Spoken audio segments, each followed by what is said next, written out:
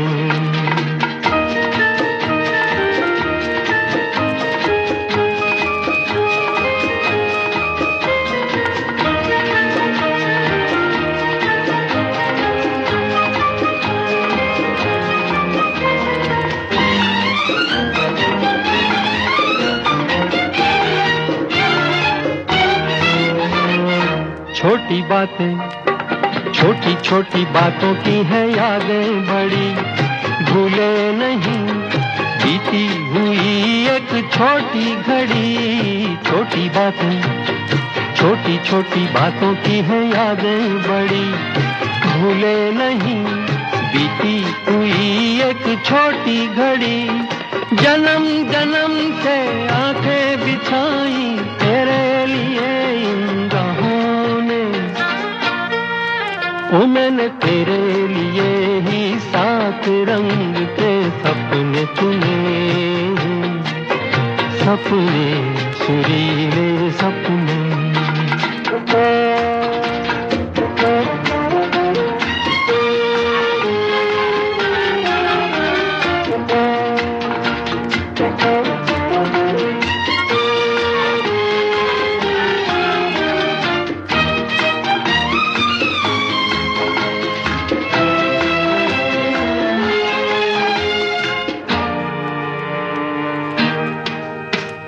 भोले भाले, भोले भाले दिल को बहलाते रहे, तन्हाई में तेरे ख्यालों को सजाते रहे।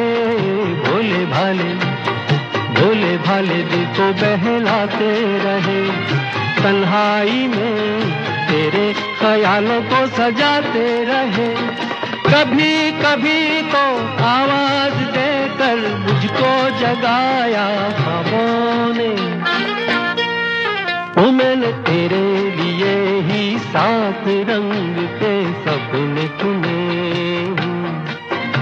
सपने सुरीले सपने। डॉक्टर साहब, न सिर्फ देश में बल्कि विदेश में भी आप गए और ऑस्ट्रेलिया में भी आपने ट्रेनिंग वगैरह ली है, बहुत कुछ किया है। हम चाहेंगे कुछ वहाँ की बातें भी हमारे साथ साझा करें। बिल्कुल, ये एक बहुत अच्छा एक्सपीरियंस रहा मेरा कि मैंने 3 साल ऑस्ट्रेलिया में मेलबर्न यूनिवर्सिटी में वहाँ पे ट्रेनिंग ली, और खासकर पार्किंसन डिजीज के ऊपर मेरा वहाँ पे विशेष फेलोशिप मैंने किया, काम किया, और स्ट्रोक के ऊपर काम किया। और वो मेरा एक्सपीरियंस भारत में मैं वापस आया और वो मैंने इस्तेमाल किया अपने हॉस्पिटल में। और लेडी हार्डिंग मेडिकल कॉलेज में मैंने बहुत सालों तक काम किया है, तकरीबन 27 साल मैंने वहाँ अपने लाइफ के गुजारे हैं, और वहाँ न्यूरोलॉजी का डिपार्टमेंट भी एस्टेब्लिश किया है, और काफी साल तक मैं वहाँ पे हेड ऑफ द डिपार्टमेंट रहा हूँ। और वहाँ आकर मैंने अपने स्किल्स को यूटिलाइज किया, अपने पेशेंट्स को उसका बेनिफिट दिया जो मैं वहाँ से सीख के आया। तो ये एक बहुत अच्छा एक्सपीरियंस रहा, क्योंकि हेल्थ सिस्टम्स जो हैं वहाँ के अलग हैं, हमारे यहाँ के अलग हैं। वहाँ पे हम एक ओपीडी में या एक आउटपेशेंट क्लिनिक में 5 से 7 मरीज देखते हैं, या हम 50 से 70 मरीज देखते हैं। तो ये बहुत इंपॉर्टेंट चीज है कि हम अगर बाहर जाते हैं, अगर हमें मौका मिलता है, एक अपॉर्चुनिटी मिलती है कि आप विदेश में जाकर सीखें कुछ या वहाँ काम करें, तो हमारा ये कर्तव्य भी बनता है कि अपने देश में आकर वापस आएं, अपने देश की भी सेवा करें। तो ये मेरा एक जज्बा था कि मैं वहाँ पे रह सकता था, और मुझे बहुत सारी अपॉर्चुनिटीज थी वहाँ पे कि वहाँ पे आपको नौकरी देते हैं या प्रैक्टिस करें यहाँ पे। लेकिन मुझे ये नहीं अच्छा लगा कि मैं अपने देश को छोड़कर, जहाँ पे मुझे इतना मान सम्मान मिला और मैं उस स्थिति में पहुंचा, तो मुझे लगा कि कहीं ना कहीं मुझे वापस जाना चाहिए। और मैं वापस आया और यहाँ आकर मैंने दोबारा से वही सेवा दी as a professor and head of the department. और लेडी हार्डिंग में एक डिपार्टमेंट नया बनाया और उसको एक पौधे की तरह सींचा, और मुझे आज देखकर अच्छा लगता है कि वो वृक्ष बन रहे हैं और लोग अपने आ रहे हैं, फलते फूलते देखते हैं, तो बहुत खुशी होती है। और आपको जो संतोष मिलता है वो किसी भी पैसे से नहीं खरीदा जा सकता। जो आपको ये सेटिस्फेक्शन बिल्कुल अलग सा सेटिस्फेक्शन। मैं तो ये मानता हूँ कि मैं आज जिस जगह पर हूँ, चाहे मैं आज डायरेक्टर हूँ, चाहे मैं हाईएस्ट पोस्ट पे हूँ, वो भी तभी मुझे मिला है जो मैंने मरीजों के लिए किया है, और मरीजों का मान सम्मान ही मुझे यहाँ लेकर आया है। मरीज तो मरीज है, वो जानबूझकर तो नहीं आया है कि आपको तंग करने के लिए या आपको परेशान करने के लिए, वो बेचारा परेशानी में आया है, तकलीफ में आया है। तो मैं ये मानता हूँ कि हॉस्पिटल्स जो है वो एक मंदिर की तरह है। लोग आते हैं, कुछ विश्वास से आते हैं और आपको अपने भगवान की तरह मानते हैं। बहुत सारे लोग ऐसे हैं जो आपको जान अपने आपके हाथ में रख देते हैं कि जो भी आप डिसीजन लेते हैं वो उनकी लाइफ डेथ पे असर कर सकता है। तो बहुत इंपॉर्टेंट है कि आप अपनी जो है पीसफुल तरीके से रहें, शांत मन से जो डिसीजन लें। तो ये डिसीजन जो है उनकी मेडिसिन के हों, चाहे वो टेस्ट के हों, चाहे वो उनकी ट्रीटमेंट के हों, वो डिसीजन मेकिंग प्रोसेस में कहीं पे भी आप जल्दबाजी ना हो, इरिटेबिलिटी नहीं हो। तो हम ये कहते हैं कि if you are in a hurry और you are in a worry और यू आर हंग्री, तो आपको ये जो है ना, आपको डिसीजन नहीं लेने चाहिए उस समय पे। अगले दिन आके देख लें या अगले दिन आपके सोच के विचार करके करें। तो ये चीजें जो है बहुत इंपॉर्टेंट है। समय, चूंकि आकाशवाणी में आपने काम किया है तो आप समझ सकते हैं कि एक बार इशारा आ जाता है कि समापन की ओर है, लेकिन मैं चाह रही थी कि एक दो जरूरी बातें जरूर आपके साथ, अपने श्रोताओं के साथ शेयर करूं।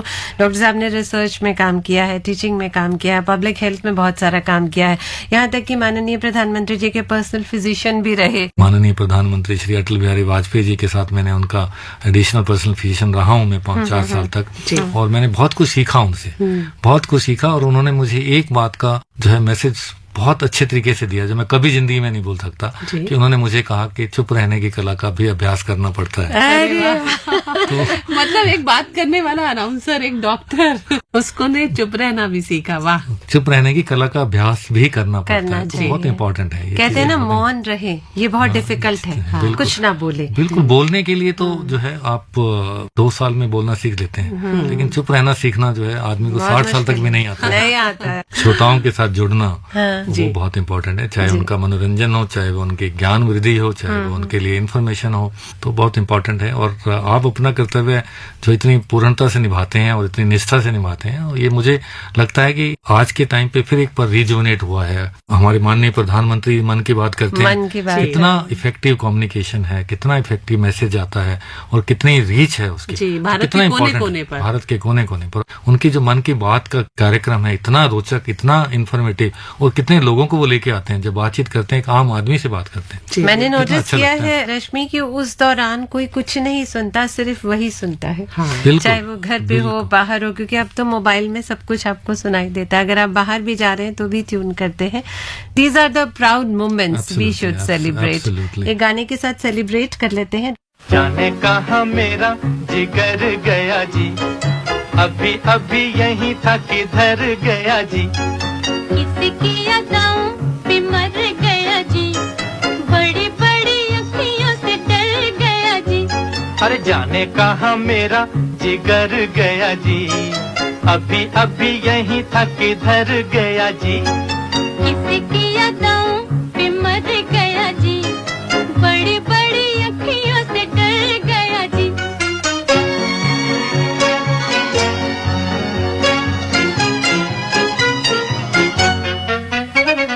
कहीं मारे डर के चूहा तो नहीं हो गया, कहीं मारे डर के चूहा तो नहीं हो गया, कोने कोने देखा न जाने कहाँ खो गया, कोने कोने देखा न जाने कहाँ खो गया। यहाँ उसे लाए काहे को बिना काम रे, जल्दी जल्दी ढूंढो के होने लगी शाम रे। यहाँ उसे लाए काहे को बिना काम रे, जल्दी जल्दी ढूंढो के होने लगी शाम रे। जाने कहाँ मेरा जिगर गया जी, अभी अभी यही था किधर गया जी, किसकी यादाओं पे मर गया जी, बड़ी बड़ी अखियों से डर गया जी।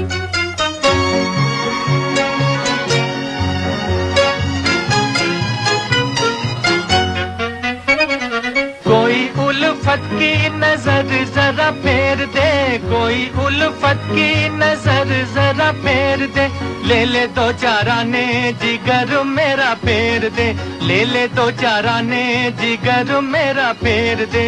ऐसे नहीं चोरी खुलेगी तकरार से, चलो चलो थाने बताई जमादार से। ऐसे नहीं चोरी खुलेगी तकरार से, चलो चलो थाने बताई जमादार से। जाने कहाँ मेरा जिगर गया जी, अभी अभी यही था किधर गया जी, किसकी यादाओं पे मर गया जी, बड़ी बड़ी अखियों से डर गया जी।